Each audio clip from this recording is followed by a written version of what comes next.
Shalom, Bapak Ibu, Saudara-saudari yang dikasihi oleh Tuhan Yesus Kristus. Selamat berjumpa kembali di channel Suara Rohani Kristen. Pada kesempatan malam hari ini, kita akan sama-sama mendengarkan khotbah yang akan disampaikan oleh Ibu Pendeta Bashir tentang memahami makna dan arti kehidupan. Dan sebelum kita mendengarkan khotbah pada malam hari ini, saya akan membacakan satu ayat firman Tuhan yang terambil di dalam Yohanes pasal 1 ayatnya yang keempat. Dalam Dia ada hidup, dan hidup itu adalah terang manusia. Terima kasih Tuhan, kami tahu hidup ini hanya karena anugerah Tuhan.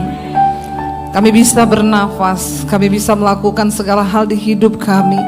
Itu hanya karena anugerah-Mu Bapa. Tidak ada satupun yang kami lakukan dari diri kami sendiri. Tuhanlah sumber segala-galanya di hidup kami. Begitu besar anugerah-Mu bagi kami, karena itu ajar kami untuk tahu menghargai dan menghormati setiap anugerah yang Tuhan berikan, agar hidup kami selaras dengan kehendak Tuhan, agar hidup kami berada dalam perkenanan Tuhan. Itu yang kami rindukan Bapa. Urapi setiap kami, urapi hamba-Mu yang tidak ada apa-apanya. Di dalam nama Tuhan Yesus kami buka hati bagi firman Tuhan. Yang percaya firman Tuhan berkuasa mengubahkan hidup kita. Di dalam nama Tuhan Yesus sama-sama katakan amin. Tepuk tangan buat Tuhan Yesus. Silahkan duduk Bapak Ibu. Shalom. Apa kabarnya? Luar biasa. Saya percaya saudara, hidup ini adalah anugerah. Amin. Dan kalau hidup itu adalah anugerah, berarti itu serius saudara. Tapi sayang banyak orang yang tidak serius dengan hidupnya. Sekalipun kelihatannya dia Kristen, dia ke gereja. Tapi masih banyak orang yang tidak serius. Benar-benar mempergunakan hidup itu sesuai dengan apa yang Tuhan mau. Satu saat kita semua akan dipanggil Tuhan, kita akan meninggalkan dunia ini. Dan tidak tahu kapan, tapi hari-hari ini saya melihat saudara, jujur orang-orang dekat-dekat saya, dekat kita, minggu ini masih pelayanan satu gereja, besok minggu dapat kabar sudah meninggal, nggak ada sakit, nggak ada apa, dan yang namanya dipanggil Tuhan meninggal itu nggak pernah lihat umur loh. Sekarang malah banyak anak-anak muda yang sudah berpulang ya. Saya lihat sekarang banyak anak muda, bahkan kalau saudara lihat di media ya, sekarang anak-anak muda itu sudah kena gagal ginjal, sakit asam lambung. Kemarin saya lihat di Facebook ada seorang jemaat Mesbah Doa yang angkat anaknya meninggal, masih muda saudara. Saya tanya, Bu umur berapa? 23 tahun. Meninggal kenapa? Asam lambung. Dari situ saya melihat saudara bahwa hidup ini ya tidak pernah ada yang tahu. Bahkan Alkitab berkata hidup ini singkat seperti bunga rumput, pagi ada, sore bisa tidak ada. Karena itu tidak penting bagi kita untuk tahu kapan kita dipanggil Tuhan. Yang terpenting adalah waktu kita mati jangan pernah ada penyesalan bahwa kita belum melakukan hidup, memaknai kehidupan kita ini sesuai yang Tuhan mau. Menyesal itu kalau mau menyesal sekarang ini menyesal. Karena kalau sudah di peti tidak lagi bisa menyesal saudara. Nah kita akan belajar dari satu tokoh dalam Alkitab. Orang yang sangat sukses, yang terkaya di Yerusalem. Alkitab berkata tidak ada yang sekaya dia. Dan dia adalah Salomo saudara. Tetapi dalam kehidupannya ternyata dia pernah merenungkan tentang arti hidup itu apa dalam Tuhan. Dalam segala kesuksesannya yang dia cari, apa yang dia raih, ternyata dia merasa hampa. Ternyata gak ada apa-apanya dan dia sampai di satu titik dia baru menemukan apa itu arti hidup. Yuk kita buka bersama Pengkhotbah pasal yang kedua. Ayat yang pertama, Salomo berkata begini saudara. Aku berkata dalam hati. Kalau dalam hati berarti dia merenung. Mari aku hendak menguji kegirangan, nikmatilah kesenangan, tetapi lihat juga itu pun sia-sia. Dalam terjemahan yang lain di sana dikatakan, mari aku hendak menguji kebahagiaan. Apa sih yang manusia cari di dunia ini yang disebut kebahagiaan itu, saudara? Dan dia berkata ternyata nikmatilah kesenangan, tapi itu adalah kesia-siaan. Ayat yang kedua dia bilang, tentang tertawa aku berkata itu bodoh, dan mengenai kegirangan apa gunanya? Aku menyelidiki diriku dengan menyegarkan tubuhku dengan anggur, sedang akal budiku tetap memimpin dengan hikmat dan dengan memperoleh kebebalan, sampai aku mengetahui apa yang baik bagi anak-anak manusia untuk dilakukan di bawah langit selama hidup mereka yang pendek. Bahkan ditulis dia itu mencoba merenung arti hidup itu apa. Dia minum wine, tapi tidak mabuk, masih ada akal budi di dalam dirinya. Lalu dia temukan ternyata yang baik bagi manusia itu adalah ayat 4. Dia melakukan pekerjaan-pekerjaan besar, mendirikan bagiku rumah-rumah, menanaminya bagiku kebun-kebun anggur. Lalu dia berpikir, oh arti hidup itu adalah aku berusaha, aku bekerja supaya hidupku ini sukses, aku mendapatkan kekayaan. Dia bangun rumah-rumah, saudara. Untuk orang itu bisa kaya, bisa sukses, harus bekerja. Ya, karena kita perintis bukan pewaris. Ya, Salomo pewaris, tapi dia tetap bekerja. Ya, makanya anak-anak muda yang perempuan sekarang mereka punya slogan, kalau cari pacar itu jangan yang perintis, mending yang pewaris. Karena kita nemeni orang dari nol. Ketika sukses dia malah selingkuh. Kan banyak sekarang terjadi begitu tuh. Ya, kecuali kau nikah sama penjaga pom bensin, mulai dari nol ya mas. Itu buat isi bensin, harus mulai dari nol. Kalau kehidupan katanya tidak. Salomo bekerja, bangun rumah, bikin kebun, menanami kebun anggur. Dia mengusahakan ayat 5, bagiku kebun-kebun, taman-taman, menanaminya dengan rupa-rupa pohon buah-buahan. Perkebunan, dia kuasai sampai bisa menjadi ya penghasil buah, makanya tambah kaya. Udah punya perumahan, perkebunan lagi, semua dikuasai, saudara. Aku menggali bagiku kolam-kolam untuk mengairi dari situ tanaman pohon-pohon muda. Ini semua hikmatnya loh, saudara. Dia kerja. Ya, waktu dia sudah bikin kebun, oh bikin pengairannya, bikin gini. Ya, kita itu harus mengaktifkan kreativitas dalam diri kita.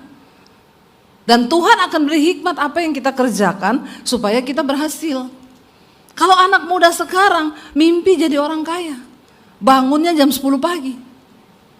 Ya, bikin status, semua indah pada waktunya. Tidurmu terlalu miring kayak orang racun. Bangun kau ya, jangan menghayal.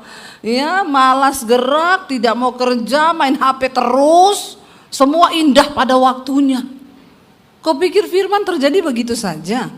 Harus ada alasan untuk firman itu terjadi dalam hidup kita. Jangan cuma imani-imani tok. Ya kalau kau tidak bertindak gak bisa terjadi. Kenapa Salomo jadi orang terkaya? Rajin. Dia bikin pengairan, bikin perkebunan, bikin perumahan. Bukan cuma itu, ayat 7, aku membeli budak-budak laki-laki, budak-budak perempuan, bahkan ada budak yang lahir di rumahku. Aku mempunyai juga banyak sapi dan kambing, domba, melebihi siapapun yang pernah hidup di Yerusalem sebelum aku. Dia bergerak di dunia peternakan. Sapinya banyak, kambingnya banyak, dombanya banyak. Makin kaya enggak? Makin kaya. Makanya Alkitab mencatat, dia melebihi kekayaannya, melebihi siapapun saat itu yang ada di Yerusalem. Makin kaya, saudara. Ya, orang rajin itu dikasih harta akan tambah kaya. Tapi orang malas kasih harta tambah habis ya. Biar pewaris kalau dikasih harta nggak rajin, entek. Tapi kalau kita ini mau bekerja, maka Tuhan memberkati tangan kita untuk melakukan sesuatu. Amin. Jangan malas ya. Lalu dia punya banyak ternak, ayat 8, bahkan firman Tuhan berkata, aku mengumpulkan ya investasi dia, emas dan perak. Bahkan benda raja-raja, kekayaan raja-raja dan daerah-daerah dia kumpulin. Kalau ada duit, beli emas, beli perak, memang itu harganya naik. Kenapa? Karena Alkitab berkata emas dan perak itu milik Tuhan. Kenapa akan naik terus? Manusia nggak bisa buat. Itu dihasilkan dari tanah, Tuhan yang ciptakan. Manusia nggak bisa cipta emas dan perak. Yang bisa bikin cuma Tuhan. Nggak bakalan ada yang bisa niru. Makanya emas dan perak tuh naik. Karena semakin banyak orang pengen, tapi semakin sedikit kan. Diambil terus dari alam. Kalau ada duit beli emas. Kemarin harga emas naik gila-gilaan. Semua orang berlomba-lomba beli emas. Ya, saya bilang sama suami, kita diam aja. Karena diam adalah, ya biarkan sudah orang beli-beli, kau diam aja. Diam terus ya. Semakin banyak diam semakin pret.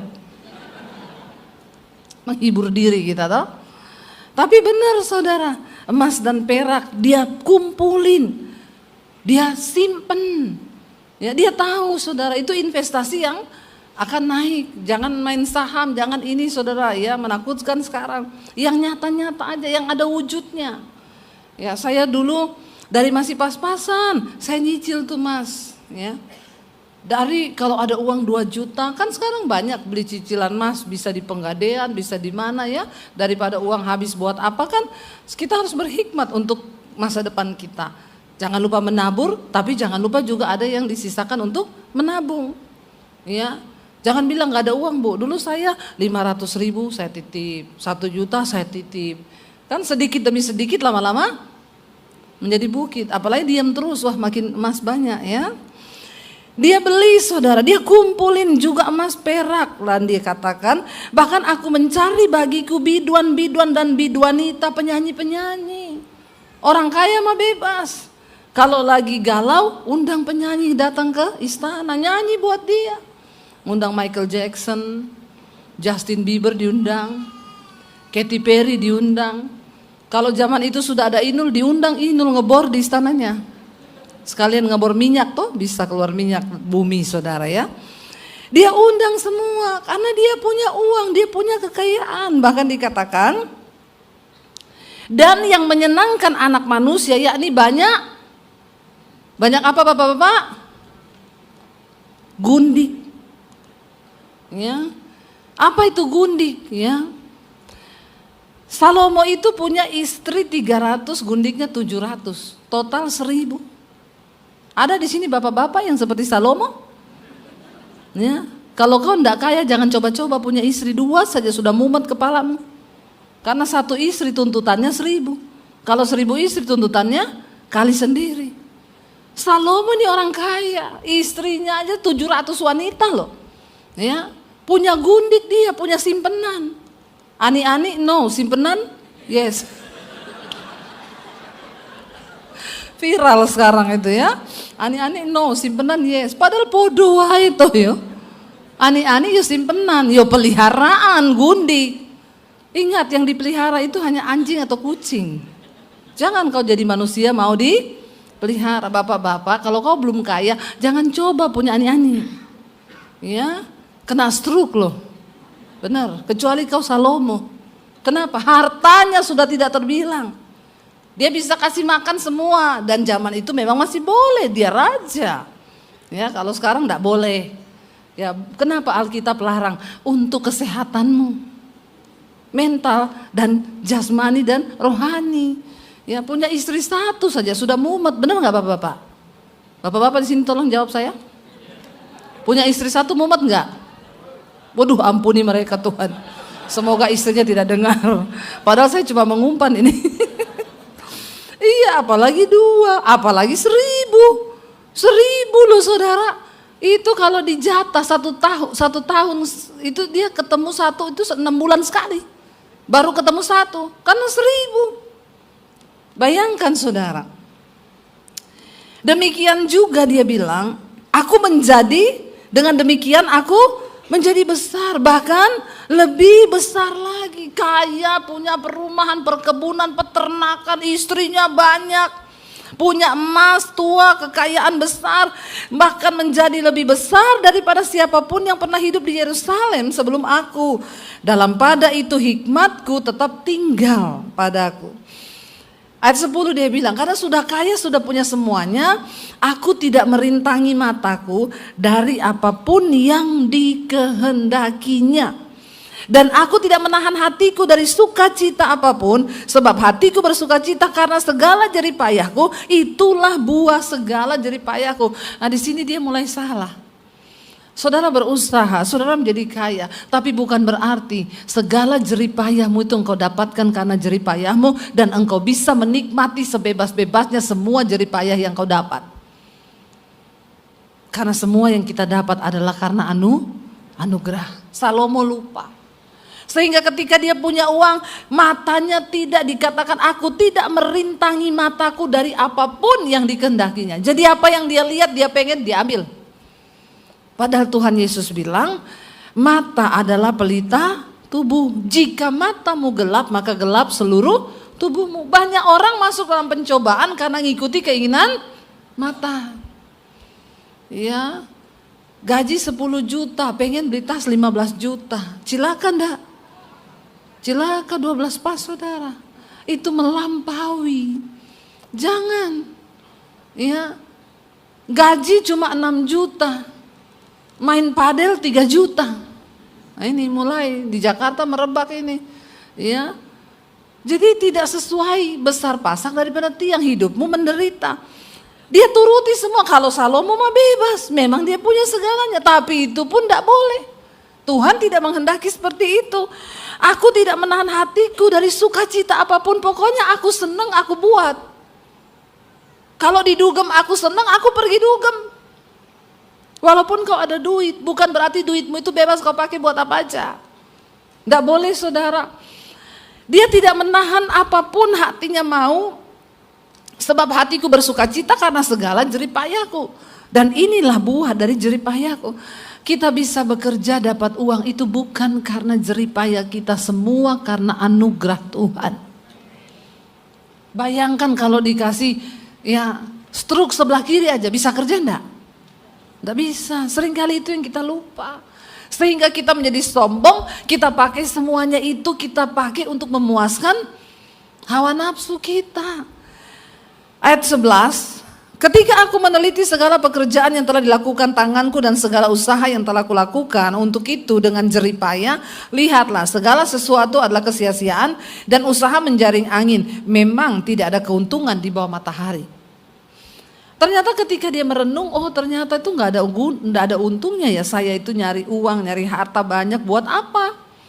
Karena dia bilang begini, lalu aku berpaling untuk meninjau hikmat, kebodohan dan kebebalan, sebab apa yang dapat dilakukan orang yang menggantikan raja, hanya apa yang telah dilakukan orang. Dia hanya menggantikan ayahnya sebagai raja, yaitu Raja Daud. Dan aku melihat hikmat melebihi kebodohan, seperti terang melebihi kegelapan. 14, mata orang berhikmat ada di kepalanya, sedangkan orang yang bodoh berjalan dalam kegelapan. Tetapi aku tahu bahwa nasib yang sama akan menimpa mereka semua. Salomo berkata begini, walaupun aku berhikmat, di sana bodoh, tapi nasib kita sama-sama mati. Orang yang pintar mati, orang yang bodoh juga mati. Orang yang percaya Tuhan mati, orang yang gak percaya Tuhan juga mati. Saudara mau hidup sungguh-sungguh dalam kekudusan, satu saat pasti mati. Orang jahat juga pasti mati. Tapi setidaknya kita akan mati tidak ada penyesalan. Karena penyesalan kematian itu adalah penyesalan dalam kekekalan. Ya, jangan sampai kita mati kita menyesal karena kita belum berbuat sesuatu di hidup ini.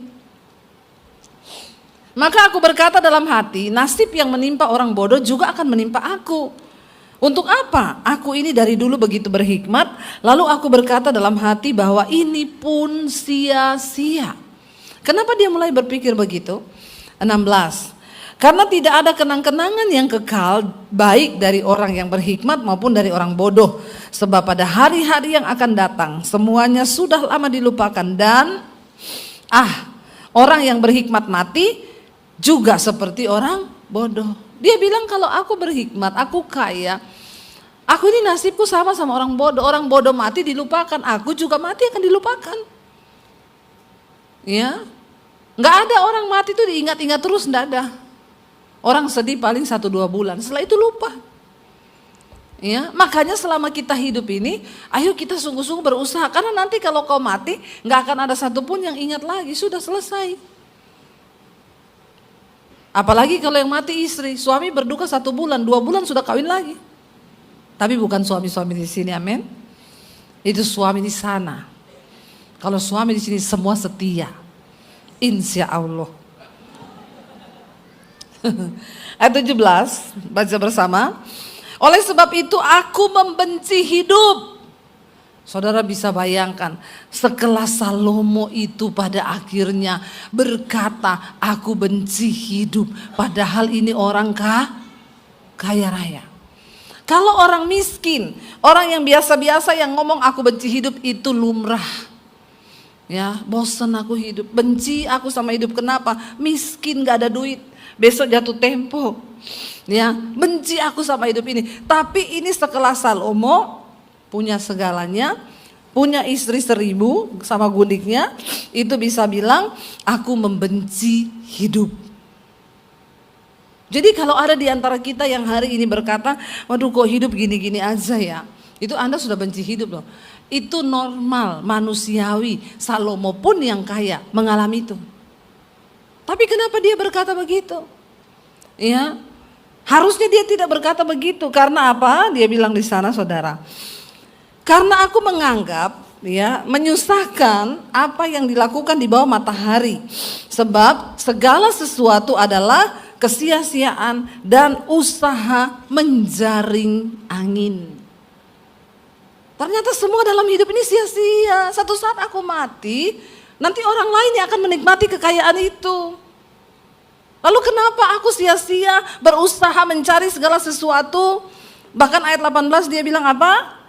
Aku membenci segala usaha yang kulakukan dengan jeripaya di bawah matahari. Sebab aku harus meninggalkannya kepada orang yang datang sesudah aku.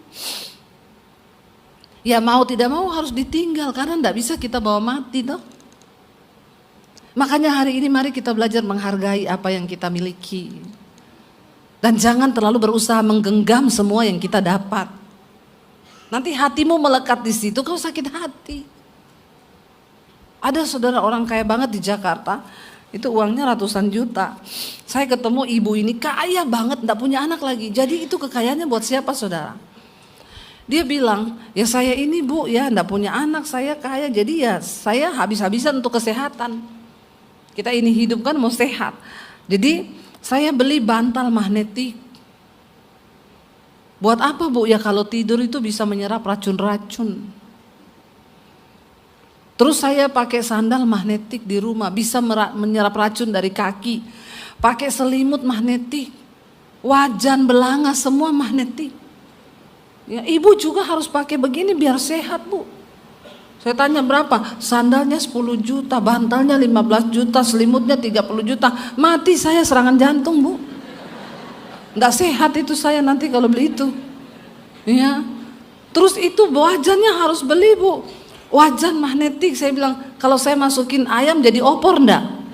Oh enggak, ayam tetap ayam. Cuma udah enggak ada kolesterolnya, enggak ada ininya. Saya memang nggak percaya saudara. Memang orang kaya itu suka dibodoh-bodohi. Karena kebanyakan duit. Dia nggak tahu mau buat apa. Satu saat ini sudah memang ya, tapi memang umur itu nggak bisa bohong.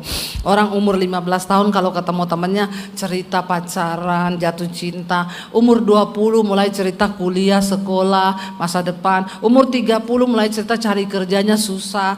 Umur 40 mulai cerita vitamin apa. Ya toh? Vitaminmu apa? Itu bagus loh, minum ini biar awet muda. Umur 50 kalau ketemu ceritanya dokternya di sana bagus loh. Oh enggak, yang di Penang itu bagus, enggak, Malaysia bagus. Ceritanya dokter terus. Ya. Ceritanya dokter. Umur 60 mulai kalau ketemu cerita apa? Aduh, aku ki lututku ki lho cekot-cekot. Oh, nek aku boyokku iki lho. Ya Pak ya. Itu memang umur. Ya, bahkan umur-umur 50 ke atas sudah ketahuan. Kalau di pesawat duduk ada bau-bau minyak angin. Nah itu mulai umur-umur 50 ke atas itu. Tadinya kalau lewat baunya LV, sekarang lewat minyak angin. Ya, karena sudah sering masuk angin, ganti sudah parfumnya, tidak bisa dibohongi. Ya, jadi itu fase manusia, nggak bisa dibohongi, pasti terjadi seperti itu.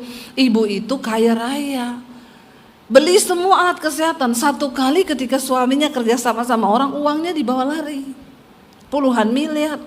Hatinya sedih, tidak bisa mengampuni, padahal dia masih punya ratusan miliar.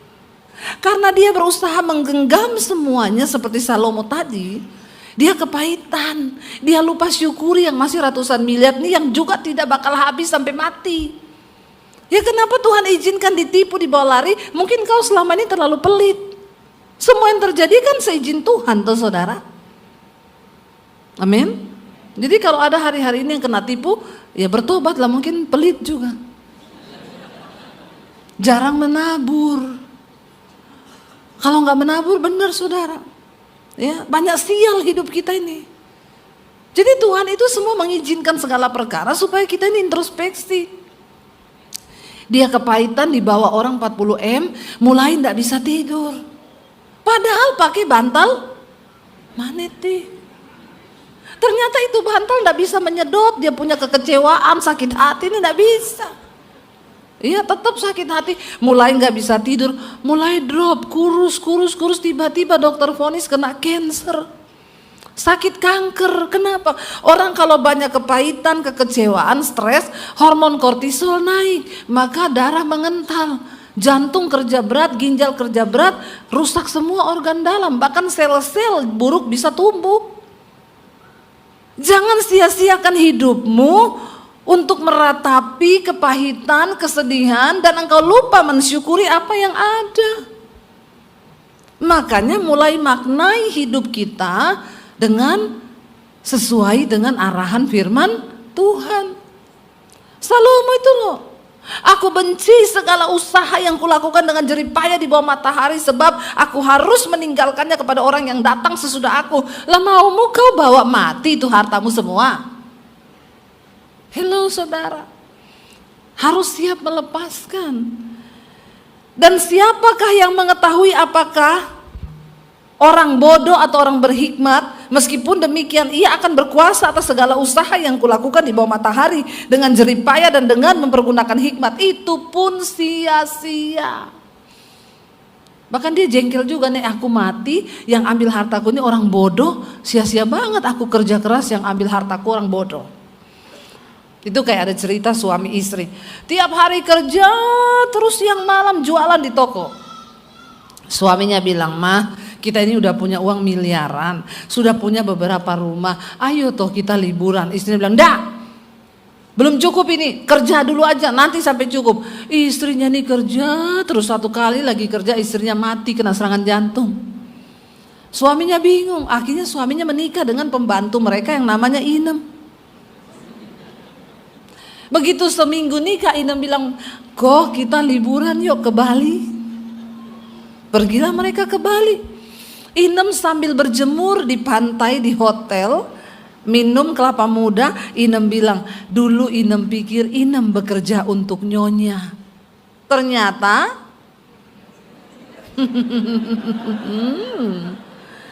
ternyata nyonya yang bekerja untuk Inem, lebih dari pemenang. Karena nggak pernah kerja, nggak pernah susah, tiba-tiba dapat karunia menikmati. Ya, ini gambaran saudara, orang itu kalau terlalu serius memburu harta, melupakan dirinya, ya tidak bersenang dan menikmati apa yang sudah Tuhan kasih. Digenggam semuanya. Di Palu waktu kejadian tsunami besar itu, ada suami istri juga yang kerja tiap hari. Kata orang-orang dia punya sertifikat 1 karung. Sertifikat 1 karung. Bukan sertifikat ijazah SMA, SMP, SMU, bukan. Ya, sertifikat rumah dan tanah. Waktu gempa, goyang besar, mereka berdua lari keluar, sampai di luar lupa sertifikat 1 karung di dalam. Balik saudara, waktu balik ambruk rumahnya, ketiban mereka mati berdua dengan sertifikat 1 karung. Di mana hartamu berada, di situ hatimu berada. Hati-hati. Boleh berjerih payah, tapi jangan kau taruh hatimu pada harta. Jadi marah Salomo, untuk apa aku bersia-sia? 20, dengan demikian aku mulai putus asa terhadap segala usaha yang kulakukan dengan jerih payah di bawah matahari. Orang kaya putus asa. Dari sini kita bisa melihat bahwa harta bukanlah jaminan dari kebahagiaan dalam hidup ini. Amin. Biar kaya nggak ada Tuhan bisa putus asa. Kalau orang miskin putus asa biasa. Kalau orang kaya putus asa itu yang luar biasa, saudara. Ya, teman saya jalan-jalan ke Swiss naik bisnis kelas. Dia bikin story, saudara, foto ada minuman di bisnis kelas, goyang-goyang begini. Tulisannya, waktu pesawat nabrak langit, disitulah hatiku deg-degan. Di atas bisnis kelas deg-degan. Kalau kita, saya balas gini, Bu, ada yang lebih deg-degan, besok jatuh tempo nggak ada duit. Nah, itu lebih deg-degan lagi, Bu. Ya, itu kita bisa putus asa waktu kita menghadapi kita nggak ada uang, nggak ada apa. Tapi Salomo dalam segala kemegahannya putus asa loh dia. Ternyata banyak orang kaya putus asa. Jangan iri kalau lihat orang kaya karena tidak seindah yang kau lihat. Lalu dia bilang apa? Sebab kalau ada orang berlelah-lelah dengan hikmat, pengetahuan, kecakapan, maka ia harus meninggalkan bahagianya itu kepada orang-orang yang tidak berlelah-lelah. Inem tadi.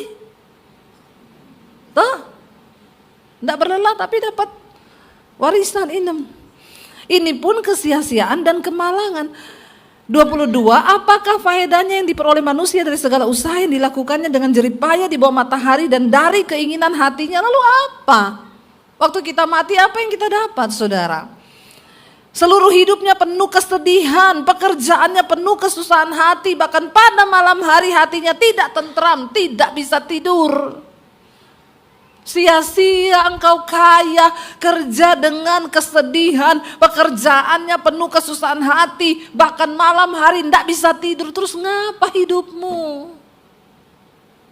Sia-sia tuh. Saya ketemu orang sedih suami istri. Kenapa Bapak Ibu? Udah beli mesin, gak ada order Bu. Doakan dong Bu Debbie. Ayo kita berdoa, Tuhan beri order, kasihan sudah beli mesin. Dalam nama Yesus selesai. 3 bulan kemudian saya ketemu sedih juga, mukanya lebih sedih dari yang dulu. Bapak Ibu kenapa belum ada order? Kebanyakan order Bu. Dulu gak ada order sedih. Kebanyakan order lebih. Kenapa? Orang iso turu di oya-oya wong. Ya udah berdoa lagi biar nggak ada order sini. Lah Tuhan yo bingung toh yo. Nggak ada order pusing, dikasih order mumet. Kebanyakan. Terus kita ini mau apa saudara? Apa yang kita cari di dunia ini? Nggak ada order pusing, banyak order puyeng. Kalau engkau bekerja, lalu engkau bekerja dengan kesedihan, dengan susah hati, malam gak bisa tidur karena gak ada damai sejahtera, bertobat. Engkau tidak dalam perkenanan Tuhan. Apalagi dalam pekerjaanmu kau harus maki-maki orang, kau harus ngutuki orang. Cek saudara, apa yang sedang kita cari? Ya, karena banyak orang kaya, tapi tidak disertai damai sejahtera. Itu juga sia-sia. Tidak ada yang lebih baik bagi manusia, kata pengkhotbah, kata Salomo gini. Jadi memang tidak ada yang lebih baik bagi manusia daripada makan dan minum dan bersenang-senang dalam jerih payahnya. Tetapi dia bilang apa? Aku menyadari bahwa ini pun dari tangan Allah. Biar orang banyak uang, banyak duit, kalau tangan Tuhan tidak menyertai hidupnya, maka dia tidak akan mungkin bisa bersenang-senang, makan, minum, dan menikmati semua jerih payah itu. Di balik semua kesuksesan dan kerja keras kita, kita membutuhkan campur tangan Tuhan. Ini yang Salomo lewatkan. Makanya dia stres, dia putus asa, dia pikir semua yang dia bawa itu akan dia tinggalkan. Bayangkan loh kesetresannya Karena dia pikir semua harta ini kalau dia mati nanti dia tinggalin buat siapa. Lama-lama orang jadi gila, saudara. Mau mati aja yang dia pikir ini harta nanti buat siapa. Untung dia bertobat. Kalau saudara baca kitab Pengkhotbah pasal yang terakhir, pasal 12, Salomo menulis akhir kata dari semua yang kita dengar, takutlah akan Tuhan. Amin, saudara. Dia bilang, yang paling baik bagi manusia di dunia ini makan, minum, senang-senang. Buat apa kau bisa punya uang banyak, kaya raya, tapi makan, hidup, gak bisa senang-senang. Ya, memang serba susah juga hidup ini. Suami saya itu loh, kalau makan saya bilang, saya gak boleh makan itu banyak-banyak.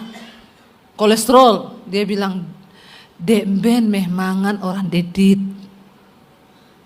Miskin orang iso tuku. Saiki iso tuku orang itu mangan. Jadi piye hidup ini? Piye hidup ini coba. Ya. Tapi kan inilah hidup. Nah, arti hidup yang sesungguhnya itu apa? Ayo kita bersuka cita, bisa makan, bisa minum, dan bisa menikmatinya. Ya itu pun datangnya dari tangan Tuhan. Ayat 25 dia bilang, baca bersama 1, 2, 3. Karena siapa dapat makan dan merasakan kenikmatan di luar Tuhan, kita gak bisa merasakan kenikmatan hidup kalau kita berada di luar Tuhan. Cuma Tuhan yang bisa beri kita karunia untuk bisa menikmati hidup ini. Makanya sekaya apapun engkau, sesukses apapun engkau, jangan lupa engkau butuh perkenanan Tuhan. Karena tanpa perkenanan Tuhan semua itu sia-sia. Banyak orang jadi kaya, tapi kekayaan itu akhirnya menghancurkan dia. Anaknya narkoba, istrinya selingkuh, suaminya selingkuh. Ini orang-orang yang tanpa ada tangan Tuhan dalam hidupnya. Mari kita berdoa supaya tangan Tuhan menyertai kita. Amin, saudara. Supaya kita diberkati, tapi kita ingat dan dikasih berkat, karunia untuk menikmati. Karena banyak orang gak bisa menikmati hidupnya. Kalau kita dikenan Tuhan, bukan bicara soal kaya, kita makan tempe sama tahu sama sambal pun ada karunia menikmati, itu enak. Ada damai sejahtera dalam rumah tangga. Sebaliknya orang biar kaya, kalau gak dapat karunia menikmati, dia makan daging, makan steak harga 1,5 juta pun gak ada damai di dalam hatinya. Itulah bedanya, saudara. Lalu catat ayat ini, kenapa kita harus menjadi orang yang berkenan pada Tuhan? Baca bersama ayat 26, stabilo, kalau ada stabilo di Alkitabmu, penting. Kenapa kita harus jadi orang yang berkenan pada Tuhan? 1, 2, 3. Karena kepada orang yang dikenannya, ia mengaruniakan hikmat, pengetahuan dan kesukaan, ada sukacita. Tetapi untuk orang berdosa ditugaskannya untuk menghimpun dan menimbun sesuatu yang kemudian harus diberikannya kepada orang yang dikenan Allah. Kalau kita menjadi orang yang berkenan sama Tuhan, kita dapat apa dari Tuhan? Hikmat, pengetahuan, dan kesukaan, sukacita dan damai sejahtera. Tetapi kalau orang berdosa, dia dikasih Tuhan tugas, ya. Orang berdosa itu ditugaskannya, huruf besar, perhatikan, Tuhan kasih dia tugas, suruh kerja, mati-matian, jeripaya, kumpul hartamu yang banyak. Nanti kalau hartanya sudah banyak, dikasih untuk orang yang berkenan. Makanya kalau kita hidup dalam perkenanan Tuhan, ada hal-hal yang terjadi di hidup kita yang di luar logika, itu bisa terjadi secara supranatural, gak masuk akal. Tuhan yang melakukannya. Bahkan kekayaan orang berdosa disuruh kasih sama orang yang berkenan, saudara. Saya percaya itu karena sudah sering terjadi. Orang lain yang bersusah-susah, Tuhan kasih buat kita loh. Kalau kita berkenan, Tuhan bilang, bahkan ketika kita tidur, kita diberkati Tuhan. Mari kita kejar perkenanan Tuhan di hidup ini. Jangan cuma kejar harta, jangan cuma kejar sesuatu yang lain, anak muda, jangan cuma berpikir untuk jadi kaya. Kejar perkenanan Tuhan. Karena orang yang hidup berkenan pada Tuhan, dia akan bisa menikmati bahkan kebaikan, hal-hal yang luar biasa yang bahkan tidak kita Usahakan, Tuhan sediakan buat setiap mereka yang berkenan pada Tuhan. Karena itu benar Alkitab berkata, carilah dahulu kerajaan Allah dan kebenarannya. Semuanya akan ditambahkan pada kita. Waktu kita dapat perkenanan Tuhan, kita dapat segala-galanya dari Tuhan, saudara. Jangan hanya berusaha mencari sesuatu, apalagi kalau kau kerja, banting tulang, marah-marah, kesedihan, gak bisa tidur kalau malam, harus minum obat ke psikiater. Cepet tobat, cari Tuhan, cari perkenanan Tuhan. Hidup ini terlalu singkat untuk kita isi dengan kepahitan, kesedihan, ya, tidak bisa tidur tanpa ketentraman. Ayo kita kejar Tuhan, supaya kita bisa menikmati segala yang baik dari Tuhan. Amin. Saya undang para imam musik maju ke depan. Dalam hidup ini kita akan menghadapi setiap musim yang silih berganti. Namun waktu engkau hidup dalam perkenanan Tuhan, tangan Tuhan menyertai kita, saudara. Dalam setiap musim hidup kita, firman Tuhan berkata ada perkenanan Tuhan. Dan perkenanan Tuhan itu yang akan memampukan kita untuk menjalani hidup ini. Jangan pernah jauh dari Tuhan karena kita gak punya cukup kekuatan. Jangan pernah berpikir semua yang kau dapat hari ini yang kau raih karena kesuksesanmu dan jerih payahmu. Semua itu kita bisa dapat hanya karena anugerah dan perkenanan Tuhan. Minta karunia untuk bisa menikmati. Supaya kita tidak menyesal waktu kita mati. Kita tidak ada dalam perkenanan Tuhan. Bangkit berdiri bersama. Bapak, Ibu, saudara-saudari yang dikasihi oleh Tuhan Yesus Kristus, kita telah bersama-sama mendengarkan khotbah yang telah disampaikan oleh Ibu Menteri Basjir tentang memahami makna dan arti kehidupan. Kiranya lewat khotbah yang telah kita dengar pada malam hari ini memberkati setiap kita orang percaya. Dan di akhir video ini kita akan sama-sama menyaksikan suatu renungan firman Tuhan yang akan disampaikan oleh Ibu Cornelia. Selamat menyaksikan. Tuhan Yesus memberkati. Selamat malam Bapak Mama yang diberkati oleh Tuhan. Mazmur pasal 72, judul bacaan doa harapan untuk Raja, dari Salomo. Ya Allah, berikanlah hukum-Mu kepada Raja dan keadilan-Mu kepada putra Raja. Dalam ayat yang kedua, kiranya Allah mengadili umat-Mu dengan keadilan dan orang-orang-Mu yang tertindas dengan hukum.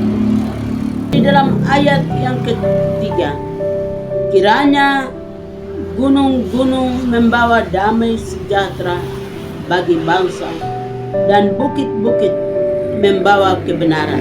Di dalam ayat yang keempat, kiranya Ia memberi keadilan kepada orang-orang yang tertindas dari bangsa itu, menolong orang-orang yang miskin, tetapi meremukkan pemeras-pemeras.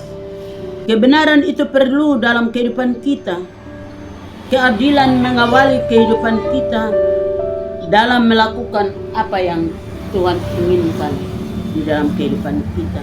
Di dalam ayat yang kelima, kiranya lanjut umur selama ada matahari dan selama ada bulan turun temurun. Bapak, Mama, saudara sekalian yang diberkati oleh Tuhan, hidup ini perlu kita melakukan apa yang berkenan kepada Tuhan, sampai datang kepada turun temurun, sampai datang kepada anak cucu kita. Di dalam ayat yang ke-6, kiranya Ia seperti hujan turun ke atas padang rumput, seperti tirus hujan yang memerangi bumi.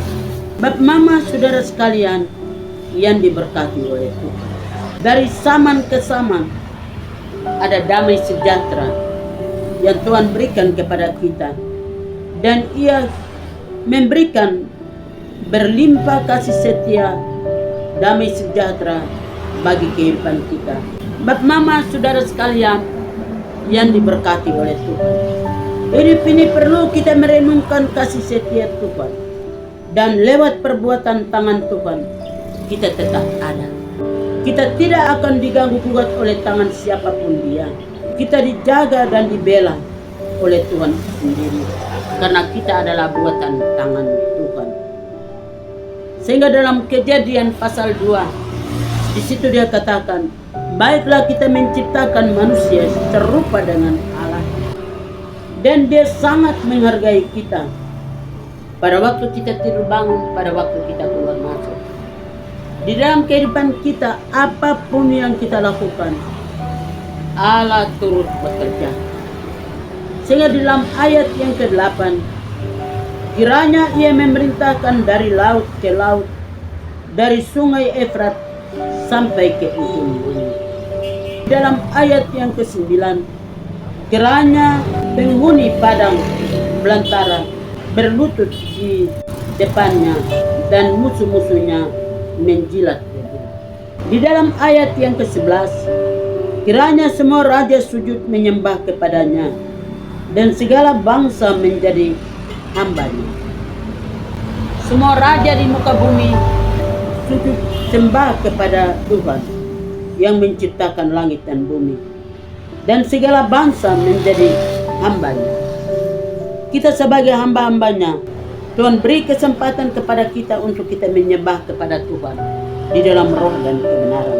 Dalam ayat yang ke-12, sebab ia akan melepaskan orang miskin yang berteriak minta tolong, orang yang tertindas dan orang yang tidak punya penolong. Pada waktu mereka berteriak minta tolong, teriakan mereka sampai ke telinga Tuhan, dan Tuhan menolong mereka. Dengan demikian, harapan kita hanya kepada Tuhan, sebab Dia adalah satu-satunya penjawab doa yang pasti. Dia adalah tempat pelarian dan tempat pengungsian. Sehingga dalam ayat yang ke-18, terpujilah Tuhan Allah Israel yang melakukan perbuatan yang ajaib seorang diri. Kita harus memuji Tuhan. Ajaibnya Tuhan berlaku di tengah-tengah kita sebagai orang yang percaya kepada Tuhan. Bapak, mama, saudara sekalian yang diberkati oleh Tuhan, hidup ini perlu kita menceritakan kasih dan anugerah yang Tuhan berikan kepada kita. Sehingga di dalam ayat yang ke-19, dan terpujilah kiranya namanya yang mulia selama-lamanya, dan kiranya kemuliaannya memenuhi seluruh bumi. Amin.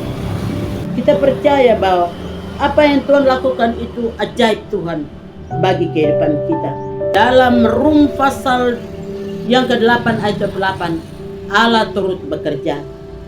Bapak, mama, saudara sekalian yang diberkati oleh Tuhan, biarlah pada malam hari ini kita pulang di dalam firman dan kita renungkan itu dalam kehidupan kita, mulai dari malam ini sampai Maranatha, di dalam nama Bapa, Putra, dan Roh Kudus.